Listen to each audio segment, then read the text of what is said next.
Viewers like you make this program possible. Support your local PBS station. In this episode, Chef Sean Brock explores the astonishing terroir of the South. What's cool about a dish like this is they just have such a cool story. Mississippi chef John Currents makes tamales. Tamales were, a great field food.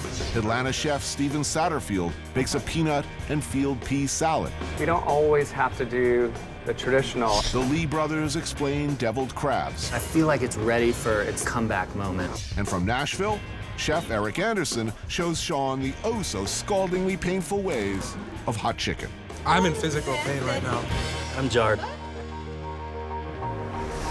I love cooking food. It's the coolest thing. Man, that's good.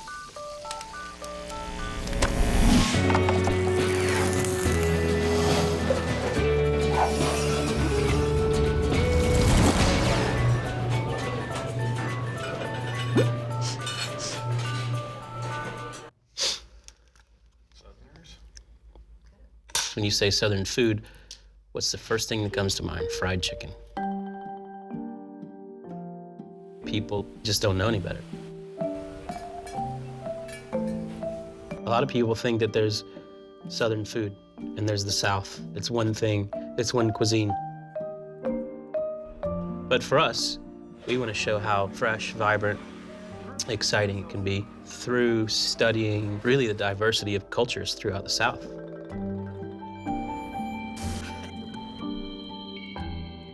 It's not just a plate of fried chicken.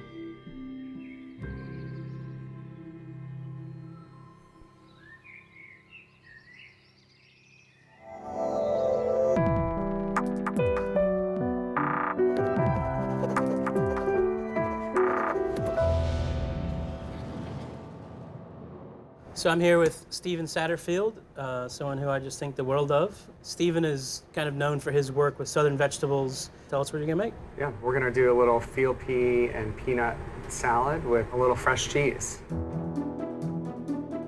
These are first of the season green peanuts. They're boiled peanuts. Some people say boiled peanuts. And Ooh, look at that one. That's a bonus when you get 4. Yeah, it is. And this is like a southern caviar almost. Yeah, it's our street food, Yeah, Like, you go to a exactly. baseball game here, and this is what you sit and eat. What I'm gonna do is just take a little bit of each of these peas. We'll start with the boiled peanuts and some of these pretty white acres. I love the butter peas. You don't see these as often. And I'm also gonna take a little bit of this juice that's run off of the plate from the tomatoes and the peppers. This is a really good flavor right here. It's barrel-aged vinegar. And then I've got the green peanut oil. Can I taste that? Yes, absolutely. Tastes like the green bean flavor we were talking about. Whoa. That's insane. And I'm gonna take some of these chilies. These are from one of your local farmers. What are they, poblano? Yep.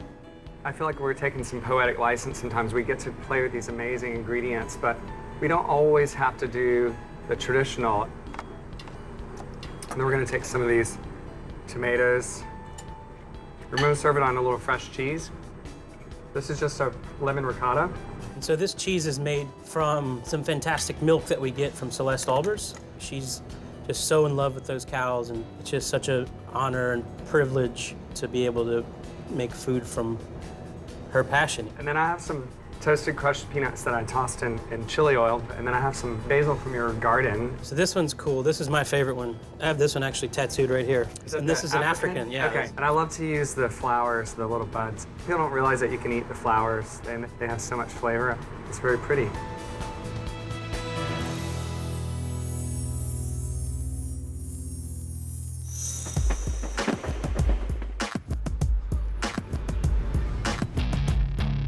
Nashville hot chicken is Nashville hot chicken. You can really only get it there.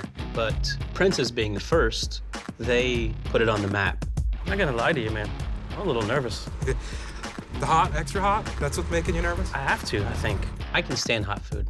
I've always loved habaneros and I've always loved spicy things, but I was terrified walking into Prince's. Completely terrified. I like how there's a body waxing place beside it, so if you didn't torture yourself enough eating the hot chicken, Go you can across go get there. the Brazilian. Get your hair ripped off?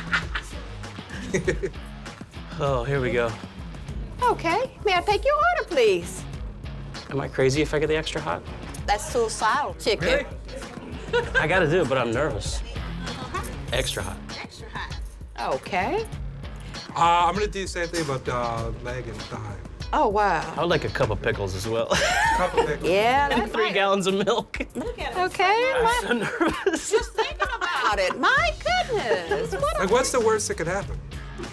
Just don't let it happen in here. Okay? Fair enough, fair enough. You would never, ever ask them how they make it or what the secret is. I mean, you can't even look into the kitchen. They have it guarded off. Those secrets are so closely guarded that not for any amount of money or any amount of fame will they allow a camera into those kitchens. Oh, Whoa. thank you. All right. And I'm here to be a witness.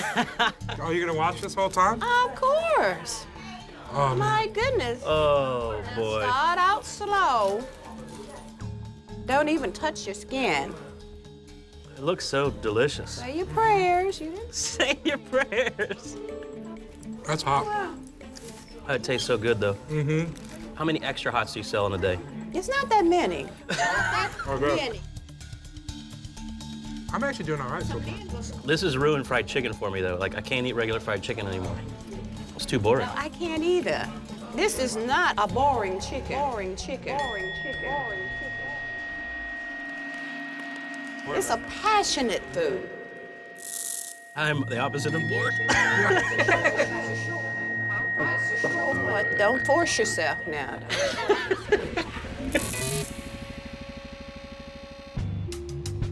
This is painful. I think I'm hallucinating. I love it. I love it. I love it. I love it. I love it. Now that chicken is gonna get a little hotter. Hotter. Hotter.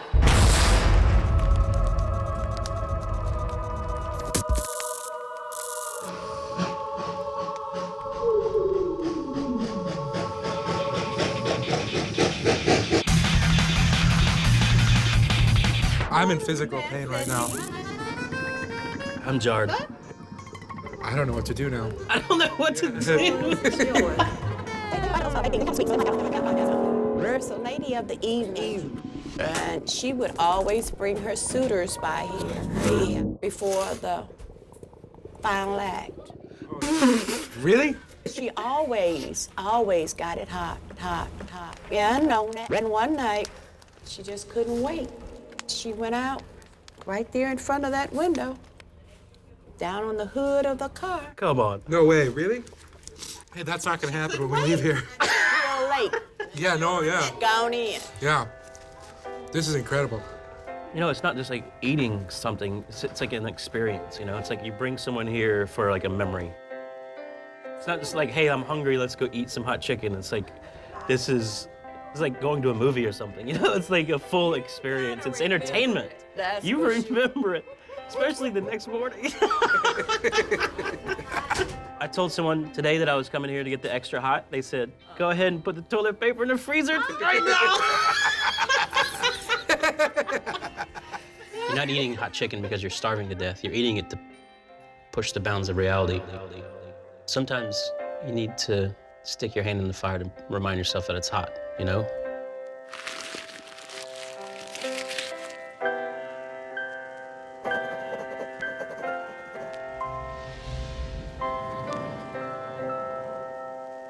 So we're here with Eric Anderson, my buddy from the Catbird Seat here in Nashville, Tennessee. Yesterday, for some crazy reason, we decided to take the hot chicken challenge, basically. I've now successfully woken up twice with anxiety because of the hot chicken. Yesterday because I knew I was going to eat Nervous? it. Today because I knew I was going to get rid of it. This is kind of a riff on hot chicken when it's a crispy chicken skin. So the setup of the original hot chicken from Prince's is 2 pieces of squishy Wonder Bread, which a lot of people think that actually helps cool the burn down. What they don't realize is it's catching all the chilies and grease and death that lies within the hot chicken. Then obviously the hot chicken, and then a big stack of dill pickles. In place of the chicken, we're using chicken skins. These are pretty nice. We just want to scrape a little bit of the fat off of them. So at your place, Every single guest eats this. Originally, we wanted to have people taste something that was familiar. Yeah, that way you know where you are. You're in Nashville, Tennessee. Yeah, exactly. So we're just gonna season that a little bit, press them. Like that. Perfect. And then bake them in the oven to get them nice and crispy. So now, all of a sudden, in the last maybe 3-4 years, there's all these hot chicken places everywhere, all over the place, and everybody's serving hot chicken. But at the end of the day, it's still kind of the same formula. So basically, your dish is that same sort of formula. Yeah, it's all the flavors you get, just in kind of condensed into one bite, you know? So we're gonna start with the crisp chicken skin. A little bit of sorghum on it, just to add some sweetness, kind of offset the heat. This is a mixture of a little bit of cayenne and some Korean chili flakes. Each Nashville hot chicken place has its own spice blend, and none of them are gonna tell you what it is. No, you'll never know. And then this is Wonder Bread that we just puree. It's one of my favorite things in the world. You know, you grow up eating sandwiches, but there's this flavor and this texture that you can only get from that plastic bag from the grocery store. You can't, and that's what this. You can't have a bologna sandwich on anything else. No, I mean, look at that. Yeah. That's it. So we just put a few dots kind of randomly on there like that. And then dried dill weed with a little bit of citric acid and some salt. And that's the dish, really. It's like the Jetsons version of hot chicken. Awesome.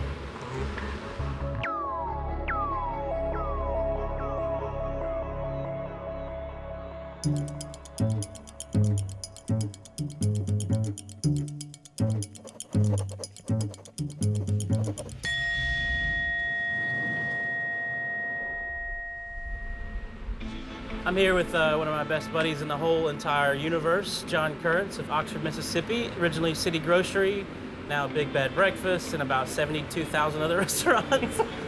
We're gonna do basically Tamales 101. For everybody who's seen corn husks in the grocery store forever and doesn't know why they're there, they're literally for this. You start with just some masa that you cut in butter and lard, basically like you were making a biscuit dough. So tell me about masa. Masa is the Latin equivalent of flour. It's dried corn that's ground to a flour consistency. And just sort of spread it out to maybe about a ½ inch thick. And then this is smoked mushrooms, some caramelized shallot. Set that right in the center. And then you roll your dough over to catch the other side. That's gonna be so good. And this is how simple really it is. Take the bottom end, fold it over on the seam. We'll smear the tamale dough just over the end of it. And what's cool about a dish like this is they just have such a cool story, and the way that they're linked in with Southern food and agriculture is just fascinating to me. Yeah. You know, the story goes that after slavery was abolished, there was a need for labor when it came to harvesting cotton in the Delta, and so Latin migrant workers came through. Corn was also prolific, and so tamales were, a great field food. They preserve well, so they're not going to spoil if you sit them out under a tree, from 7 in the morning until a lunch break.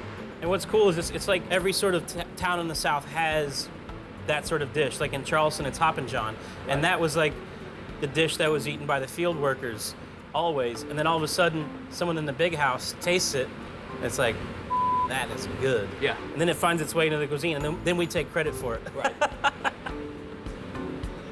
How's that? Look at you, you're practically a Mississippian now. Well, let's put them in the steamer. So here's the question. We're at Husk. How the hell do you not make tamales? Hey, man, it's a Mississippi thing. I like it, though. But there will now be tamales in the menu at Husk. So these have been going for about 45 minutes. It smells so amazing. Take one of these out. So you just crack them open. And then this is just some whipped cream. And we just fold a little buttermilk in. Some cilantro flour. Awesome.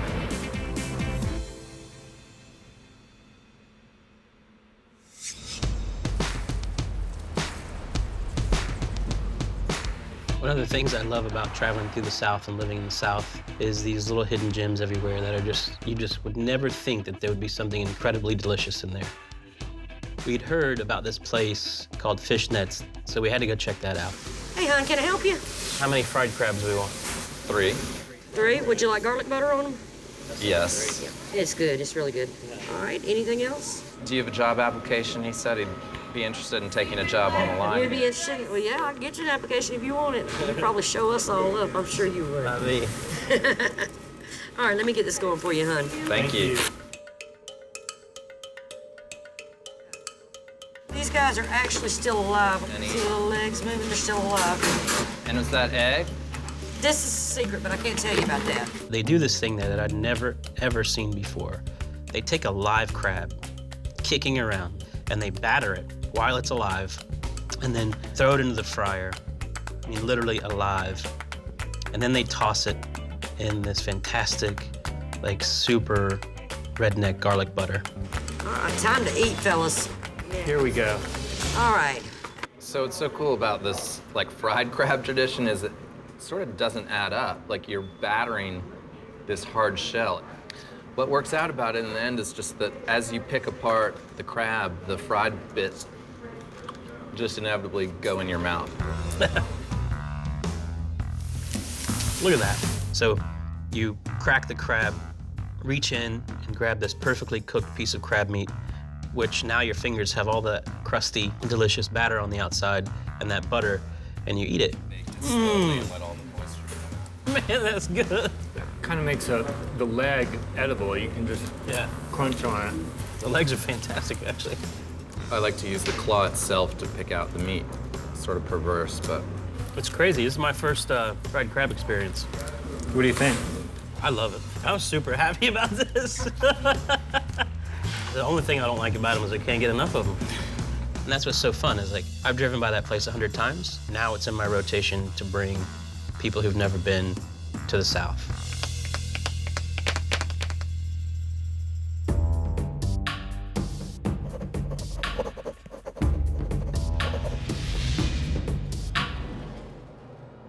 I guess we're gonna make deviled crabs, which is cool because I've been thinking a lot about this dish lately. You'd never see it on menus anymore in restaurants. And I don't think you're even allowed to serve it in the shell in a restaurant. I remember as a kid just being fascinated by the fact that it was stuffed back into the shell. Kind of evil looking. First, we're gonna get some wet ingredients going. We're gonna start with some butter, some melted butter. Go with some sherry. Sherry and crab, I feel like, are a really Charleston kind of pairing, like very old school. Some lemon juice, and we're gonna beat an egg into that.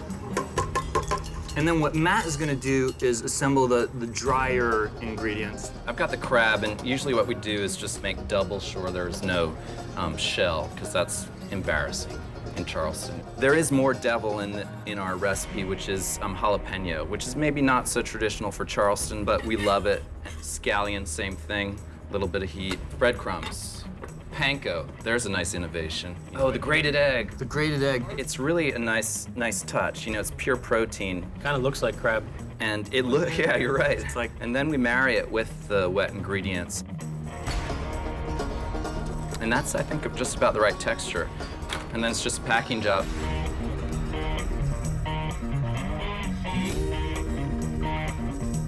Did you eat deviled crab, though, growing up in the mountain south? I mean... Only the really bad frozen ones that taste like the freezer. You're gonna just sprinkle cayenne pepper.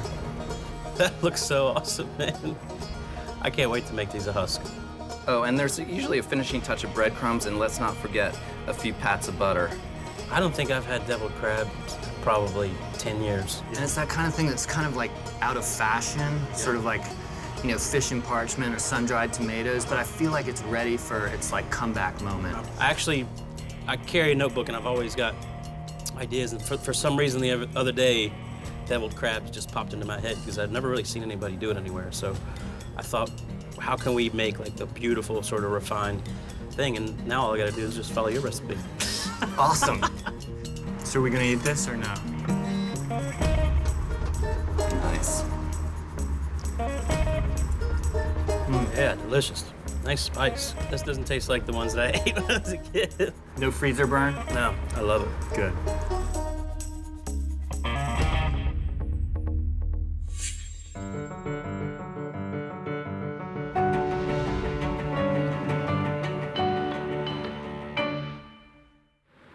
here with Lisa Donovan, the pastry chef of Husk Restaurant. We're gonna make one of my favorite things to eat, buttermilk pie. Buttermilk pie. So really all you're trying to do is get it nice and tight in there. And then you just trim your overhang. Nobody loves to trim the overhang, but you just gotta do it sometime. The next step is to crimp it. We have this tradition of chess pies and transparent pies and shoe fly pies and buttermilk pies that you make when there's not an abundance of fruit or you're out of preserves. I love them all. Every pie crust needs to go in the refrigerator. So while you're making your filling, you want to get your pie crust cold.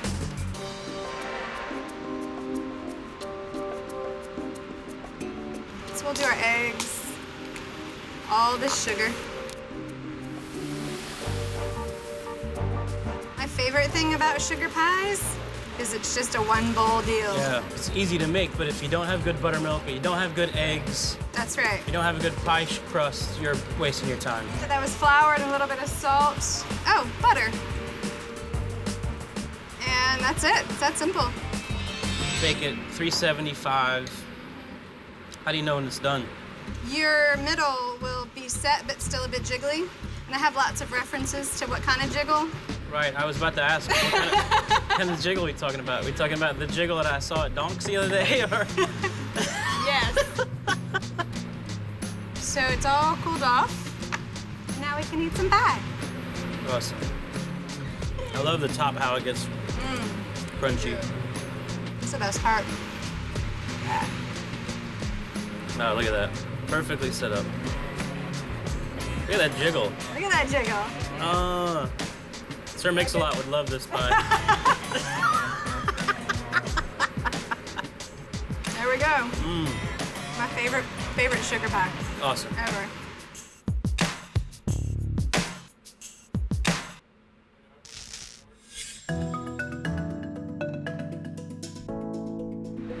I'm very, very lucky. I'm surrounded by incredible friends that are incredible chefs throughout the South. All these people tucked away in all these little cities that are cooking Southern food, but doing it their way based on what they've experienced in life. That's what makes eating in the South and cooking in the South so exciting right now. Each time you sit down at their restaurants and eat a plate of food, you experience their story.